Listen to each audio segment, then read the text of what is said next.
Bonjour, dans cette vidéo, nous allons voir comment décrire une variable quantitative à l'aide de différents indicateurs. Nous allons parler notamment de moyenne, d'écart type, de variance, de mode, de quantile, de coefficient d'asymétrie et de coefficient d'aplatissement. Il faut noter que ces indicateurs ne peuvent être calculés que pour des variables quantitatives, qu'elles soient discrètes ou continues. Prenons tout de suite un exemple pour que ce soit plus clair. On réalise une étude sur une population de 150 personnes. On a ici sur notre fichier Excel, on relève que pour chaque individu, la tranche d'âge à laquelle cette personne se rapporte, ainsi que le montant de ses dépenses d'achat en ligne au cours d'une semaine. On a donc ici deux variables, une variable âge, qui est décrite sous la forme de tranche d'âge. On a donc des modalités catégorielles qui sont ordonnées. Ici, on a affaire à une variable qualitative. Ce n'est donc pas celle qui nous intéresse le plus ici, et à côté, on a des montants en euros, montants dépensés qui correspondent aux dépenses des individus. Donc comme on peut effectuer des opérations mathématiques sur ces montants-là, en euros, ça nous permet de vérifier et d'affirmer qu'il s'agit bien d'une variable quantitative cette fois-ci. Alors, nous allons donc tenter de décrire cette variable montant dépensé avec l'aide d'XLStat. Donc on va lancer ici notre menu XLStat. Ici il est déjà pré-lancé, sinon vous avez la petite icône avec le chevron pour dérouler ici tous les menus supplémentaires. Et en l'occurrence, on va aller dans le menu description des données et statistiques descriptives. Voilà. Ici, on a bien une donnée quantitative qu'on va essayer d'analyser. Donc, on va sélectionner ici notre donnée qui correspond à la colonne B avec donc hop là, nos 150 individus. Ici, voilà. Ça, c'est pour l'onglet général. On va regarder toujours les autres onglets. L'onglet options, on va pas trop s'en servir ici. Alors, dans l'onglet sortie, on voit que on a deux colonnes avec les données quantitatives qui sont saisies ici. Les données qualitatives ne sont pas fonctionnelles puisqu'on a choisi ici des données quantitatives. Donc on va reprendre ici le nombre d'observations, c'est toujours bien. Ici on a un petit jeu de données, on sait qu'on en a 150, c'est facile à vérifier. Mais parfois sur des jeux de données plus conséquents, c'est pas toujours facile. Donc c'est toujours bien d'avoir le nombre d'observations et aussi le nombre de valeurs manquantes. Ici il n'y en a aucune, en l'occurrence dans notre exemple. Alors observation sans données manquantes, bah pour le coup ça va être le complément, ici c'est pas très intéressant. Toutes nos données ici ont le même poids, un individu est égal à un même poids, on pourrait imaginer qu'on donne des poids différents, des pondérations différentes aux individus. Alors ensuite, au rayon des indicateurs descriptifs de notre série statistique, on a le minimum, le maximum, les effectifs qui correspondent au minimum et au maximum, parce qu'on peut très bien avoir plusieurs individus qui ont cette même valeur minimale ou maximale. L'amplitude, l'amplitude ici je ne l'ai pas coché, mais ça correspond tout simplement à la différence entre notre maximum et notre minimum. Donc si on a déjà le minimum maximum, on a forcément l'amplitude. Ensuite on a les quartiles. Premier quartile qui correspond donc à la valeur de 25 du premier quart des individus qui seraient rangés par ordre croissant. La médiane qui correspond en fait au deuxième quartile, donc qui permet du coup de trouver la moitié, donc c'est la valeur qui va permettre de séparer en deux parties égales, avec le même nombre d'individus de part et d'autre, notre série statistique.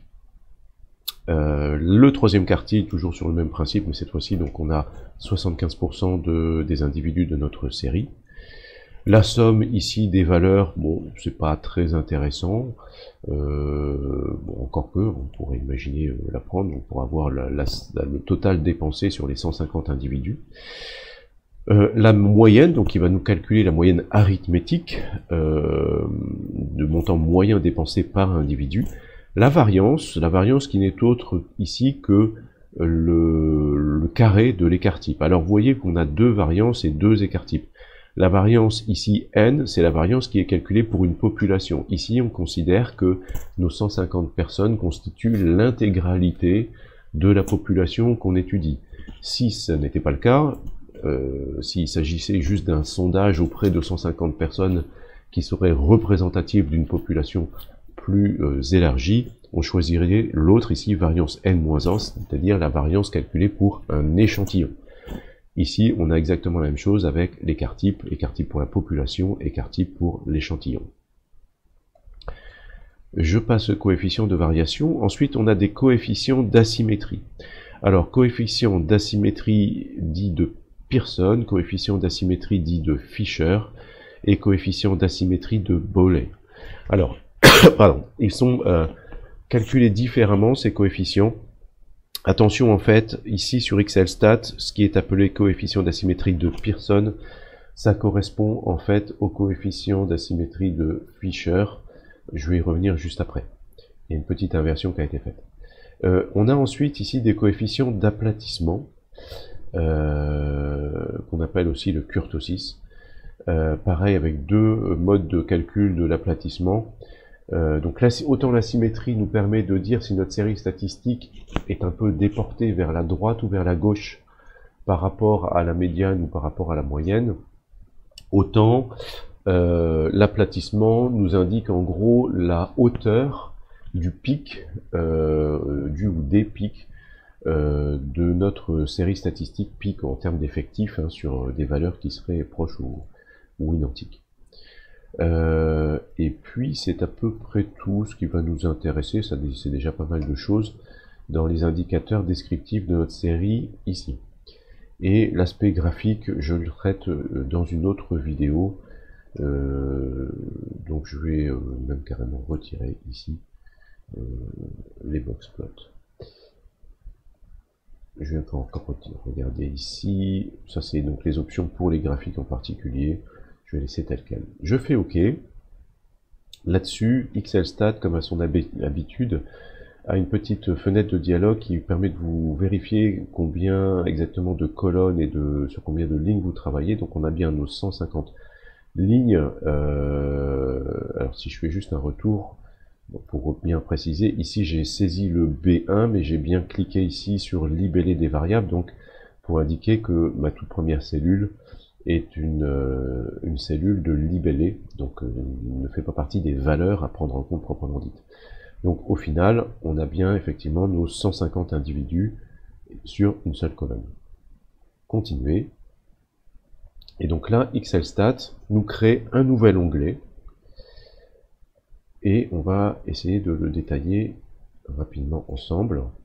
Donc on retrouve bien nos 150 observations, aucune valeur manquante, 0. La valeur minimale, donc 32 € dépensés en ligne dans la semaine, c'est la valeur minimale sur l'ensemble de nos 150 individus. 300 € c'est le maximum. L'effectif du minimum, c'est-à-dire qu'on a une seule personne qui a dépensé 32 €. L'effectif du maximum, on a une seule personne qui a dépensé 300 €. La valeur du premier quartile, donc ça veut dire qu'avec 96,25 €, ce montant-là, on sait qu'on a 25% de nos individus, 25% des 150 individus, qui sont en dessous de cette valeur de 96,25 €. Et donc, fatalement, 75 € qui sont 75% de la série qui sont au-dessus. La médiane, 139 €. Donc là, ce sont des euros, tout ça. 139 € pour la médiane. Ici, ça veut dire qu'on a exactement 75 individus qui ont dépensé moins de 139 € et 75 individus qui ont dépensé plus de 139 €. Et puis, troisième quartile, ici, ça veut dire 216,75 €, c'est-à-dire qu'on a 75% de nos individus qui ont dépensé moins de 216,75 €. Donc ça, c'est pour les quartiles.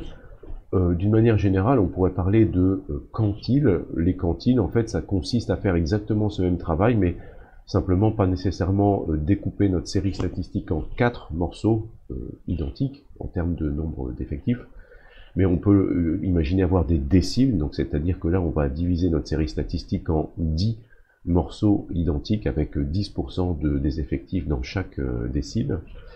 Et puis au-delà de ça, on peut aller vers ce qu'on appelle des quantiles et le faire pourcentage par pourcentage, découper notre série statistique en 100 morceaux identiques. Bon, ici ça a assez peu d'intérêt vu le nombre d'individus. La moyenne ici, donc il s'agit d'une moyenne arithmétique, donc ça veut dire qu'en moyenne, sur nos 150 individus, ils ont dépensé en moyenne 156,18 € en ligne par semaine. La variance qui est tout simplement, encore une fois, le carré de l'écart type, ou l'écart type qui est la racine carrée de la variance,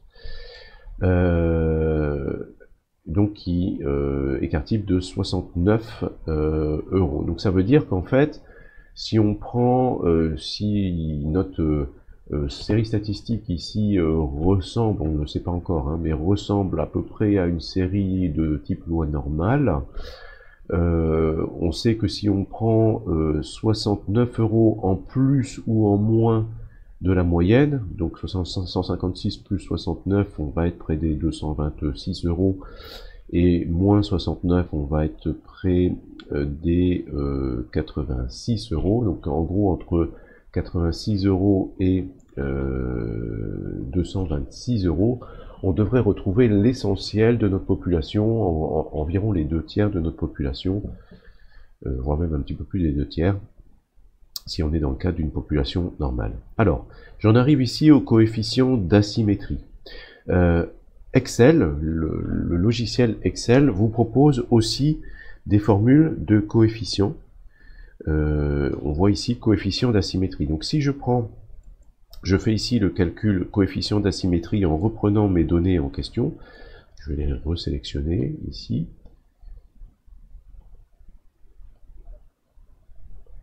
Donc voilà, en fermant la parenthèse.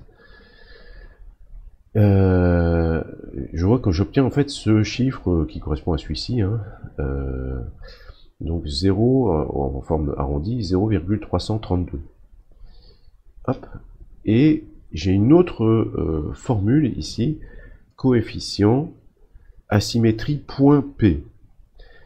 Alors je vais pareil la calculer en reprenant toujours les mêmes valeurs ici sur mon onglet de départ.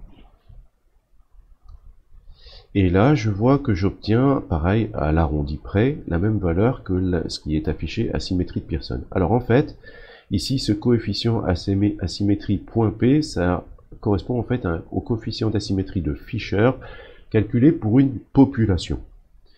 Alors que celui-ci, le coefficient d'asymétrie tout court, correspond au coefficient d'asymétrie Fisher, mais calculé pour un échantillon. Donc en fait, les deux ici correspondent à des coefficients d'asymétrie de Fisher, mais celui-ci concerne le calcul pour une population, celui-ci pour un échantillon. Ici, dans les deux cas, on voit qu'on est sur des valeurs très proches de toute façon. Donc là, vu notre série statistique, si on considère que nos 150 individus constituent l'intégralité de notre population, on ne considérera ici que celui-ci, cette valeur de 0,329, puisqu'on n'a pas d'échantillon. Le coefficient d'asymétrie de Bollé, il est un tout petit peu différent, il est calculé à partir des quartiles dont on vient de parler précédemment, et là, il y a une formule spécifique pour pouvoir le calculer. Alors qu'est-ce que ça nous dit ici? Ce coefficient d'asymétrie, ces coefficients d'asymétrie, ils ont tous des valeurs très proches ici, ils sont légèrement positifs. En fait, ça veut dire que on va avoir ce qu'on appelle une queue de distribution qui va être légèrement allongée sur la partie droite de notre graphique, donc c'est-à-dire au-dessus de notre valeur moyenne de 156 €. Donc ça veut dire que nos valeurs sont un petit peu plus étalées quand elles sont au-dessus de la moyenne que lorsqu'elles sont au-dessous. Ça reste très léger, hein, puisque ici on a un coefficient qui est quand même proche de 0. Si on avait un coefficient exactement à 0, ça voudrait dire qu'on aurait ici une distribution parfaitement équilibrée autour de notre valeur moyenne, et que ça ressemblerait, à l'aplatissement près, ça ressemblerait à une distribution dite normale. Le coefficient d'aplatissement ici, alors il est négatif, donc ça veut dire qu'on va avoir une population qui va être légèrement plus aplatie qu'une population dite normale. Donc le pic central de nos effectifs, il va être un petit peu moins haut que ce qu'on trouverait pour une population dite normale. Donc voilà, on a ici un certain nombre de descripteurs de notre série statistique. Naturellement, on aurait très bien pu faire aussi ce travail-là en reprenant, en le faisant classe d'âge par classe d'âge, en sélectionnant la petite coche sous-groupe sur le tout premier onglet de dialogue. Mais voilà, je vous laisse l'expérimenter. En tous les cas, vous avez ici un exemple de description d'une variable, d'une série statistique concernant une variable quantitative. À bientôt pour d'autres vidéos de stats.